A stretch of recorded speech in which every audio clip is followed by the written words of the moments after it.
Hey, welcome back. My name's Neen James, and as an attention expert, I'm constantly looking for people or brands that are truly paying attention to what matters, whether it is the brand they've built, the community that they serve, or maybe it's a product that they've created. But one of the smartest guys that I know, I want to welcome Clay. Clay has trained senior leaders from Fortune 500 companies, organizations. His speaking clients include Accenture, Pfizer, Zappos, and some of the top universities around the world. He advises corporations, startups on strategy, marketing, innovation, and culture. He's got the ability to quickly name and frame things, which is one of the things that attracted me to his phenomenal brain. And he does it like no one I've ever seen. He also created the perfect intro. How to truly get attention in 6 words or less, and it will blow your mind. He's worked with several of my clients, several of my friends. He is going to join us today and share his insights on attention and attentiveness, and maybe how to get attention in 6 words or less. Welcome, Clay. What a delight to have you here. The delight is all mine. I'm thrilled to be here, Neen. So you've been helping me with the evolution of this book, not just in the thoughts and challenging me, but also the model creation. And one of the conversations I loved was we had this conversation between attention and attentiveness. So talk to me a little bit more about that. Yeah, I think that's brilliant. And I think it was maybe our friend Tom Webster who came up with that cool sort of delineation. But I think attention to me, this may not be correct. This is kind of how I see it.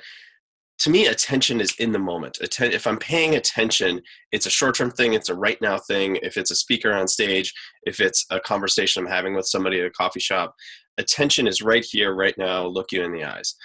To me, attentiveness could be in that short-term period, but it also could be stretched out over time. If you think about a relationship, potentially a romantic relationship, attentiveness, if someone is attentive to you and attentive to your needs, you know, they're probably also the kind of person who's paying attention in any given moment, but maybe not. Maybe they're really distracted in the moment, but over time, they know that you like flowers once a week. They know that you like these kind of foods or movies or whatever. To me, that's kind of like attentiveness could be stretched out over time. And so I think they're both really, really important. But to me, attention is in the moment, and attentiveness could be shorter term, but also longer term over time. Right. And we make the distinctions in the book, but one of the things I loved when you and I first started talking were you have the ability to process. I think our brains are kind of similar. We look at things in like a big picture and then we go, how do I distill this quickly? I do it through models and visuals. You do it through words. You have this ability to name things and to make things concise but grab people's attention. So the perfect intro. Tell everyone about it. I know the book is going to be phenomenal. My clients that you've worked with absolutely love it. So tell me a little bit about it, and then how do people find out more about kind of the perfect intro? Sure. So it all started with, I was at a conference. I was not speaking. I was just attending. Some friends of mine said, oh my gosh, you have to go to this thing. You have to meet the people that are there. It's amazing. And I was living in New York at the time. So I said, okay, hopped on a plane and I went to this conference. Turns out I ended up, the host of the conference is a guy named Jim Quick, and he's become one of my best friends in the whole world. So the person who recommended that I go, I'm very thankful to them. I met so many great friends there and colleagues and clients and everything else. But on the first break, typical kind of start at 8:30, 9 o'clock. And so the first break was about 10:30. They said, hey, turn around and meet the person next to you and we'll come back in 10 minutes. So I turned around and the guy said, hey, what's your name? What do you do? And we all get asked that question a lot. We'll get into that. But I said, well, my name's Clay and blah, blah, blah, blah. And I just started talking. And I think I covered that I grew up in Wisconsin and my favorite books and maybe my favorite food. And I'm just rambling. And pretty soon I'm watching myself almost outside of my body having this long rambling thing. And I don't normally do that, but I realized that in that moment, I'm like, I didn't even know who this guy was. So I'm like, why am I just going on and on and on? So finally, after way too long, I just stopped myself. And the way I stopped myself was like, so enough about me. What's your name? What do you do? And he said, well, my name is Matt, and I run a little software company. Just cool as a cucumber. And I was like, I'm into software and startups. Like, what's it called? Maybe I've heard of it. And he said, well, it's called Automatic. And he just said it matter-of-factly, but I knew that Automatic was the parent company of WordPress, open source software that powers 26% of the entire internet. So that I was in that moment, knew that I was speaking to Matt Mullenweg, who was one of my internet heroes, but I'd read a lot of his stuff. I knew everything about WordPress. I'd included them in some of my keynotes, but I didn't really know exactly what Matt looked like. And that day he sort of had wet hair, and it wasn't one of those where like you, I see you and I'm like, there's Neen. And so here I was meeting one of my internet heroes, one of my heroes, and I just had this long, rambling. It wasn't the worst thing in the world. It was just very uninteresting, boring, not confident, whatever. And Matt's just like, I run a little software company that powers 26% of the internet, but he doesn't mention that because he's Matt Mullenweg. And so I left that interaction saying, I want to introduce myself like he did, not like I did. How do I fix that? How do I improve that? And so I tried different things, and I thought, okay, I really tried to break down like what is an introduction about, and that kind of led me to. So there's 3 myths about introductions. One is it's about you. Now I know it seems like it should be about you. When someone says, "So what do you do?" The word "you" is embedded in that. So of course we answer with about us. Oh, this person wants to know about me. Well, let me tell you about me. It's not about you. It's about who you help and why. Because when someone asks, "So what do you do?" what they're really wondering is what you do something that could help me or people I know or people I love? So it's not really about you. It's about who you help and why. It's also a brilliant little hack to talk about yourself by not talking about yourself, by talking about the people who help. So myth number 1 is it's not really about you. Myth number 2 is that it should be 100% complete. Completeness is for resumes and driver's license applications. It's not for a conversation. You're not supposed to say, the other person is right there. Just like we're having this conversation now, you can have a conversation where you say something, they say something. It's like a tennis match where you bat the ball back and forth. And yet when someone says, "So what do you do?" something deep in our brain wants us to finish the book and explain everything we've done. And that's what I did poorly with Matt. And so it doesn't need to be complete. It should be interesting. It should be intriguing. It should make them want to know more. And then last, and some people have challenged me a little bit on this, the last myth number 3, is that it should be 100% accurate. Now, I'm not saying that you should lie completely, but it's just a quick statement, and you should be interesting and intriguing. And it's okay if you play with the words a little bit. If they say, "Oh, what does that mean?" or "How do you do that?" Or it's okay. I mean, don't go in a completely different direction. Don't say I'm a spy, or anything else. But it's okay if you bend the words a little bit. So my friend Sean Stevenson, great guy he just hit 10 million downloads on the Model Health Show. His podcast helps people with sleep. And so I worked with Sean on his intro, and he could follow the base formula, which we'll talk about. He could say, I help people improve their health through better sleep. That follows the formula. It doesn't break any of the rules, and that's okay. But if Sean wanted to be a little clever and a little kitschy, and Sean's a very handsome guy, and he could say, "Well, I put people to sleep." Now, if he says that, you have to know what he means. Like, what he leaves this loop open. But Sean before he was a sleep guy, he was a fitness guy, and he's shredded, and he looks like a male model. So if I had abs like Sean's, I would say I help people in the bedroom, right? Because in Sean's package, that line works wonderfully. And people then have to say, "What do you mean?" So when he says I help people in the bedroom, it sort of leads him down a path. But so that's what I mean by not 100% accurate. It's clever and interesting, and then it allows him to get into the thing about helping people with their sleep. So that's the 3 myths. And it's interesting too. People are so intrigued by money, sex, or happiness. If you can pick one of those 3 things, which Sean obviously does, that makes the difference. Yeah, absolutely. So when you think about the fact that you had this situation with Matt, and lots of people are going to be in that same situation, they might be meeting their hero. They might be meeting a new prospect. They might be interviewing for a new job. They might be at those dreaded networking events, which are, some of them are awful. Or they might be at a conference where they really just want to get to the point. Or for some of us, we're flying from LA to Philly, and, you got 6 hours beside this person. So how much do you really want to go into conversation about, right? So when you think about all the different situations people find themselves in, then there are some myths around it. Right. How do people get attention quickly using this formula? Yeah. So I like to think about this think about back when you were in college. We all had that one test, college or high school. We all had that one test where it was a big test, and maybe we procrastinated studying for it. And we just wish that someone would slide the test under the door so that we knew the questions that would be on the test. Well, that's what we're here to do today, is to give you the question that's going to be on the test every day for the rest of your life. The question is, so what do you do? In all the conversations you do, all the situations you just mentioned on the plane, at the conference, at these networking events, we know what the question is going to be. And so why do we not have a great answer prepared to gain attention, to grab their attention, et cetera? So we know the question that's going to be on the test is, so what do you do? So the base formula for this perfect intro is and I know I said it's not about you, but the only way to respond to someone, the only pronoun you can use is I. And then it's help. So immediately you're deflecting. It's not about you. It's not I am. People say I am a dentist. I am a speaker. I am. There is one small benefit of I am, which it gives you the location and positioning in their mind of what you are. But as soon as you say I'm a dentist, now you're just like every other dentist in the country or every other speaker in the country. When you say I help, well, now literally their brain is leaning in and saying, oh, who do you help and what do you help them do? Because that's what they're really asking. Their deep brain, even if they're not conscious of it. So then it's I help, or some version of the word help. You can change the word help to something else. And then whoever it is you help, and then whatever result you help that person or that client or customer achieve. So it's the base formula is super simple. I help X achieve Y. So if I'm talking about in the context of crowdfunding, I used to say things like, well, I've studied marketing a lot, so I do a lot with Kickstarter and Indiegogo and creatives and this and.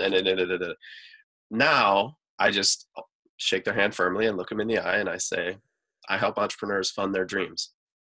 I help who it is you help. And if I'm talking to entrepreneurs, I'll do that. If I'm at a conference of creatives, I can easily swap that out for the word creatives, if that's who they identify with, right? Or if I'm speaking at a women's conference, I could say I help women fund their dreams. Be like, whoa, what is that? Because it's contextual and relevant to the room that you're in. And it's about who you help. It's not about you. So you can change the word help, and you can change the word, creatives or whoever it is you help. One that I like a lot is Cal Fussman is one of the world's greatest interviewers. He was interviewed Muhammad Ali, and he's like a different kind of Larry King, a little more interesting maybe than Larry King, but a phenomenal interviewer. So we worked with Cal, and one of the things that came up with is I help decode people's stories, because the word decode instead of help, he's not helping you. He's telling the stories, and he might spend a week with Muhammad Ali at his home, really learn everything about him, and then write the best Esquire piece ever. And the decode part is Cal gets to go. None of us get to go stay with Muhammad Ali for a week. Right. Cal did, and he gets all this stuff, and then he decodes it by recording it and writing it so beautifully, and then we get to read it, almost like decoding his life. So you can swap out the word help, and then you can change who you're speaking to as well. I love it. That's cool. So people can have multiple introductions, Clay? Yes, you can have an infinite number of introductions. And I want to make this point really clear, because a lot of people, even a lot of really smart people, get hung up on this to say, oh, but I can't fit it into 6 words, or I do so many things that I'm like, this is a formula and a framework. You can have an infinite number of intros, and I want you to have as many as you want, but you should be able to deliver them confidently, where, as you're getting dressed, as you're doing your hair, going out for the evening, what event you're going to. And so all you have to do is look at your little note card and say, I'm going to swap this word. It's not entrepreneurs today. It's creatives, or it's makers, or it's some other word. And then you have your confident, intro. Now, the next step, the other thing people get hung up on. So yes, you can have multiple intros, as many as you want, because we're all multi-talented. We all have multiple skills. The point is, keep it short, keep it interesting, saying it with that mean twinkle in your eye. And then they'll say, it's okay if they're a little confused. That's the other place where people get hung up on this, is it's a little bit awkward, one, to say something so short, because we're trained to say this 5-minute long, right, diatribe. It's more interesting to say something short, but it's a little bit uncomfortable. And so I train people to say, it's going to feel a little weird at first. You should feel confident saying what you're saying, like I help entrepreneurs fund their dreams. But the pause is going to come quicker, and they're actually not ready, because their brain is thinking about their grocery list. This goes to your point of attention, though, because when you say, so what do you do? Our brains have been trained by thousands of introductions where people do what I did and talk for 5 minutes. Right. So our brain is already checked out as well. So by batting the tennis ball right back to them quick, you're engaging their brain and keeping it in the conversation. So, but it's okay if they say, what does that mean? Like if Sean had said, I help people in the bedroom. What do you mean by that? Then, so now most people say, okay, that opens the door to go down my list of bullets and say, well, I study sleep and blah, blah, blah. No. That's okay if that's what you want to do, or you want to start with something a little safer like that. But the better and more interesting way to do it, especially the way our brain works, is you say, and you can say, this is where you get a little fun with the theatrics. You can kind of pretend like you're just thinking of it in the moment. As you know, great speakers, great comedians, they all look like they're thinking of everything in the moment, but of course it's rehearsed, down to I call it letter. planned spontaneity. That's perfect. I love that. I'm stealing that phrase. That's wonderful. All great comedians, all great speakers have lots of planned spontaneity. They look up, they're just up there riffing, but it's down to the, where they step on the stage. So you can bring some planned spontaneity and say, they'll say, what does that mean? Or how do you do that? And then you I always like to look at the ceiling and be like, well, let me tell you a story. And then you tell the story of your favorite client, your favorite customer, your favorite transformation that you've helped create, whatever speaks to your perfect interest. So if I say, I help entrepreneurs fund their dreams, I'll pick a story of my favorite entrepreneur. He came to me, he knew nothing about marketing. He wanted to launch this product or whatever. And so again, I'm not saying Clay, me. I'm saying Lee Miller came to me and blah, blah, blah. Tell the whole story. And he was fully funded in 36 minutes and 200% funded on the first day and raised $270,000. And that's what I do. That's cool. And then you tell the story and you say, and that's what I do. So you're able to still explain what you do without talking about yourself so much. Right. I love that. And when I work with you, you gave me 2 when I do the folding time keynote. And, as you know, attention is the evolution of the productivity work that I've done. Right. It's the simplicity of I teach people to fold time. And that term kind of gets people's attention. They're like, what on earth does that mean? So that's been really cool. I love the follow-up of the story. I need to get better at that. And then the other one with this work is I teach people the power of attention. Yeah. And I think it's inquisitive. It makes people inquisitive enough because we all know that everyone's overwhelmed and they're overtired and they're overstressed. But just to get to the point, there's a conference I go to every year for the National Speakers Association. It's their annual conference called Influence. And what's fascinating is everyone always says, what do you speak on? It's like the question I hate. Like I hate it. Because if you're a new speaker, sometimes you don't know because as a new speaker, you're speaking on 1,000 different things and you haven't found your groove. And I hate that one-word answer. So I never asked that question, but I realized kind of what bothered me about it. It's like saying, I'm a dentist, I'm a speaker. And I don't want to put people in boxes. So I think there's some fun things you could teach people around how to answer that differently. Yeah. I think that's great. And one of the things I'm going to include in the book, because exactly what you just said, it's not just the recipient's fault. We get taught to ask these kinds of questions. And when you're at that kind of conference, it literally is. I love what you said about boxes. And I'll send you something on the phrase little boxes. Like we want to put people in little boxes because our brain is a pattern matching tool. Like when you're pitching your startup to a VC, it's actually very useful to say we're Pinterest, but for guys, we're X for Y, which is another formula of the 6-word intro. But, because our brains are pattern matchers, we often do it on the question as well. Meaning like, oh, what do you speak on? Like I already assume I know everything about you. And the only, thing I care about is this thing, which is you're a speaker. We're both a speaker. Now it's not necessarily meant as a bad thing. You're at the National Speakers Association annual conference. They know you're a speaker. It's actually, it could even be seen as a compliment. Like I understand you're a speaker. What do you speak on? But so one of the things I'm going to include is like 100 better questions to ask than what do you do?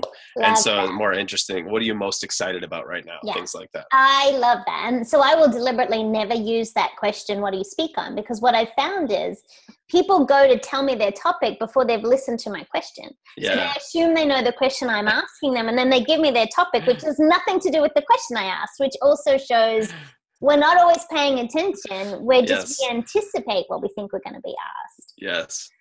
When you think about the work that you do, I know you have multiple different talents. You're definitely the expert in crowdfunding, and I know you keynote around the world on that particular topic, but you're also phenomenal at helping people with the perfect intro. So you have these lovely offerings. You're also very strategic. So I've seen you sit with someone and strategically consult to them about how they can get more clear on the work they do. In all the work you do, What do you think is the most important thing you pay attention to? How messages will be received. So if I have one skill, the industry term would be marketing. I'm good at marketing. The only reason I'm good at crowdfunding is because I'm good at marketing. Good crowdfunding is nothing more than good marketing, and positioning, helping people with their intro, is nothing more. It's just marketing. It's marketing and positioning yourself. I am pretty good at helping people understand how their messages will be received. Now that seems fairly simple, but when I work with a lot of entrepreneurs in crowdfunding or corporates trying to get their message in the market, they're trying to, craft and perfect it. And I'm able to sort of sit on the other side of the table or climb into the brain of the possible consumer or recipient and say, look, this is how this is going to be received. Nobody wants that thing in the way that you're saying it. They want this other thing in a, same thing, just use different words, put it in a different package. Or sometimes it's the messaging, sometimes it's the people. The highest lever increase of conversion rate anywhere is the quality of the traffic or the right people. Not the quality of, not to say different people have different quality, but the right people, the right focused people. Years and years ago, I was working with a big real estate firm in New York City called Element, and Twitter was sort of new, and Justin Bieber had his 1 million followers or whatever, and they were all just blindly, like fish, just blindly running to try to get someone to, with millions of followers to tweet their thing. And so I said, let's think about this. Behind door number 1, I'll give you a tweet from Justin Bieber to his legions of 12 and 13-year-old female fans. Behind door number 2, an email list with 100 people who are trying to buy a $1 million condo in New York City. Which door do you want? And of course, they all chose door B, but they weren't a second ago. And so the focus of who the people are and focusing on the right people. Right. That makes a lot of sense. So when you think about this whole idea of attention and focusing on something specific, have you ever had a time in your career where you've had to shift your attention, where you've had to make a change? And tell us a little bit more about that. Yeah, the biggest time I had to shift everything was end of 2008, beginning of 2009. I was 10 years into a corporate career at Accenture doing strategy consulting, solving complex problems for the biggest companies in the world. And it was great. I worked with really smart people. I learned how to serve clients, et cetera. But it was not very creative or entrepreneurial. My last 2 years was implementing a pricing system for a huge medical device maker. And I look back and I realized that was 2 years of my life. And at the point, I figured out the percentage of my life that project was. And I said, no more. I can't do this anymore. I'd gotten on the rabbit hole of Seth Godin and Purple Cow and Clue Train Manifesto. And I was super geeked about marketing and entrepreneurship and all that other stuff and creativity and innovation. And our company wasn't very good, excuse me, at doing that. So at the end of 2008, Seth Godin blogged about an opportunity to study with him. And the title of the blog post was, "If you could change your life, would you?" And I was fortunate. I applied to that program. And that was a big change of attention for everything to me. Because for 10 years, I was, at the client sites, in the offices, on the whiteboards, solving that kind of problem. And this was literally cut the cord, leave, start fresh, start from scratch. It was really scary. It was an interesting sort of dichotomy in my brain, because on one hand I knew 100% I was all in, this is totally what I wanted, and then this opportunity to sit at a table with Seth Godin for 6 months is just a once in a lifetime opportunity. So in one sense I was all in, but everything society had taught me about a safe, stable job, income and health insurance and all that stuff was, oh, you're almost partner over at Accenture, you should stay. So that was a really tough thing, but changing my attention from that has literally changed everything. From 2009 on, hung on a shingle, and then I could focus my, you and I talk about the spotlight of attention. I could focus my spotlight on all of the books and the blogs and the people like you and the conferences and all the things that I want to focus on. And that has just been phenomenal and allowed me to build the career that I want to build. And I think for so many people, it takes, that would take too much courage, because you were on partner track, you were very revered at Accenture, you had clients who adored you. But what's been fascinating is watching the impact you've had on people in a completely different way. So you've been able to raise money like no one else for people. You've been able to upskill people, and they may not have had access. They can't get a potential partner from Accenture to give them that kind of insight, but you've made that available to people at all kinds of different levels. And I've watched you do it I know people like Comcast, Deloitte, Accenture, they love having you part of their team. So does the insurance industry, so does all the corporates. But also the one little entrepreneur who can have access to you through the perfect intro, that can also revolutionize their sales and marketing. So I think that's really cool. Yeah. Any final thoughts for people on this whole topic of attention or attentiveness?